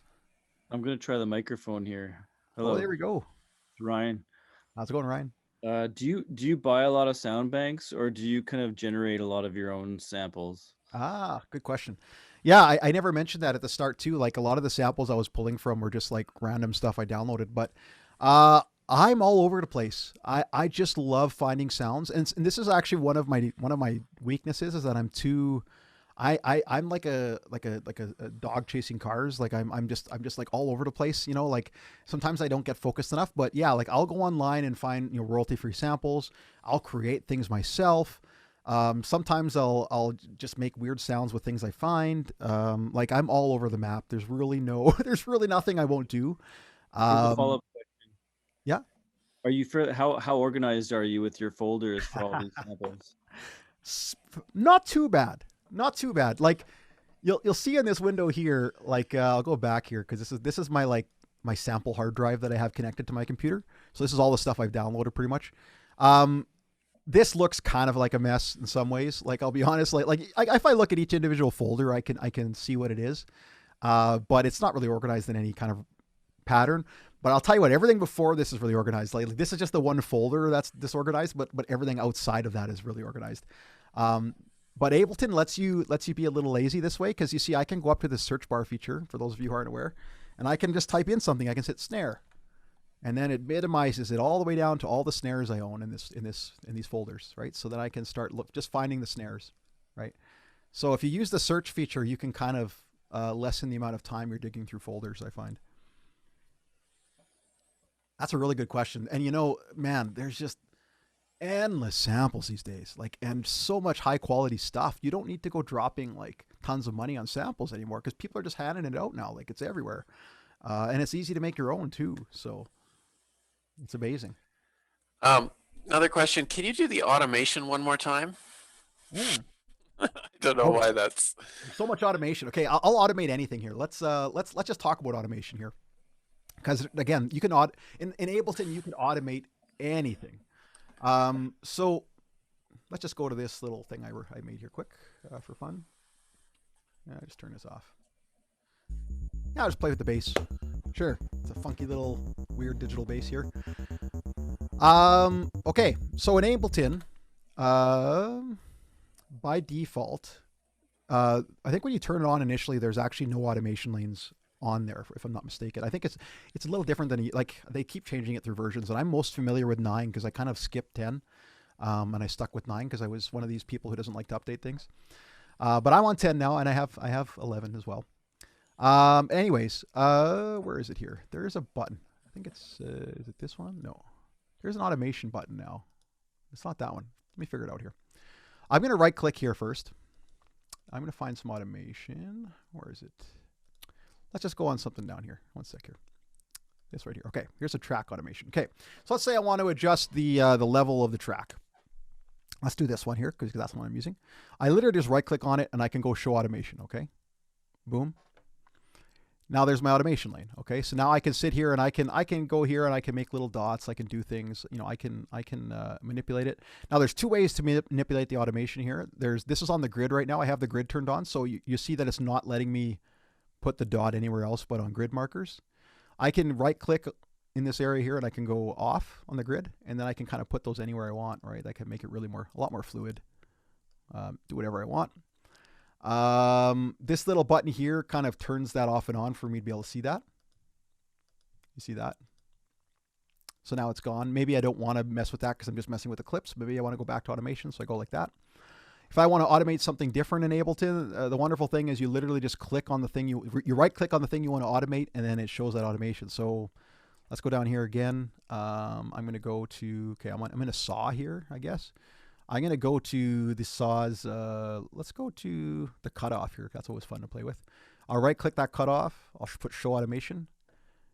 Okay, and then it is in there. Is that right? Where are we? Oh, yeah. So it's all the way on right now. You can see the automation lines up there. So now what I can do is I can grab that. I can edit that. So now I'm changing the cutoff. You'll see how that affects the sound. Let me just play that here.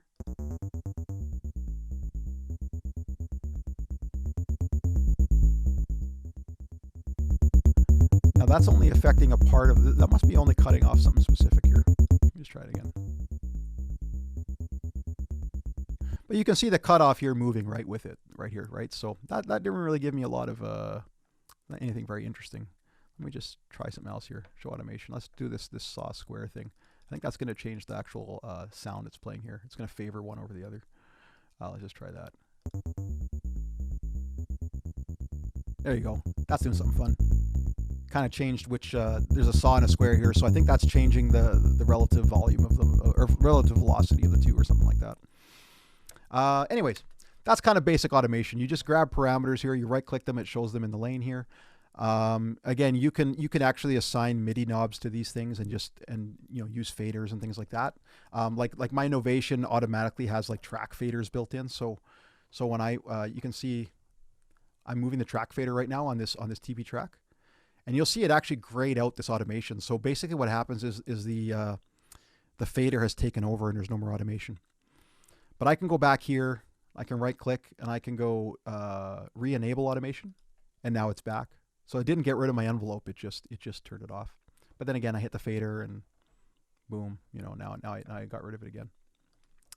Yeah, I could go on and on about automation. There's just so much to do with automation, but I like to just go in there and draw things, or else assign it to knobs and kind of manipulate the knob. That's my favorite way to do it. Is there one more question? Anybody have one more question? I think we have time for one more. Anything.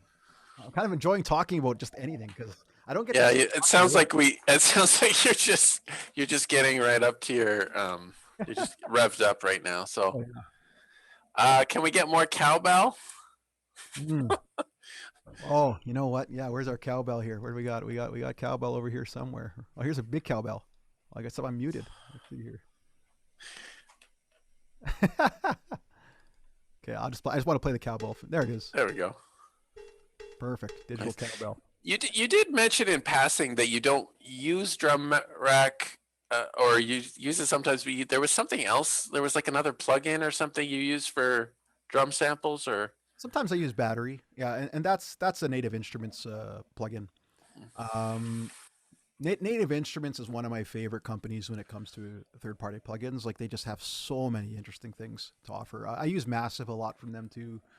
I've used FM8 in the past, I think is what it's called. I use their their Contact player, which is really good, and I get a lot of samples through that. So, you know what? It's endless. And the thing with Drumrack, again, like, I can integrate samples. You can integrate other drum machines in different creative ways too, if you really wanted to. Like, it's just insane the amount of customizing you can do. So sometimes it's just best to like pick a tool and work with it for a while rather than go into the weeds and find all these different things, because otherwise you just get nothing done. You just play, which is okay if that's what you want to do, if you just want to play, I guess. Well, I think we could wrap it up there. Thank you very much, David. Everybody, take a look at the Holophon website if you want to attend any more of our workshops that are coming up. We're going to have some more workshops that haven't been listed yet. We just don't have those planned out yet. And if you do have any ideas or interests specifically for workshops, please just go to the website and email us at Holophon.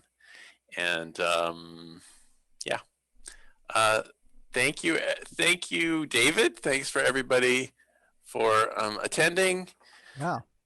And oh, go ahead.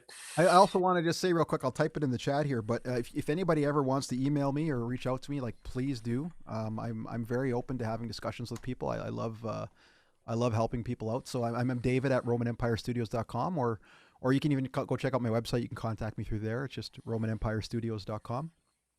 And yeah, please do. Don't be shy. Like, I have people after workshops always reach out to me and talk to me. So I just love talking shop, as you can tell.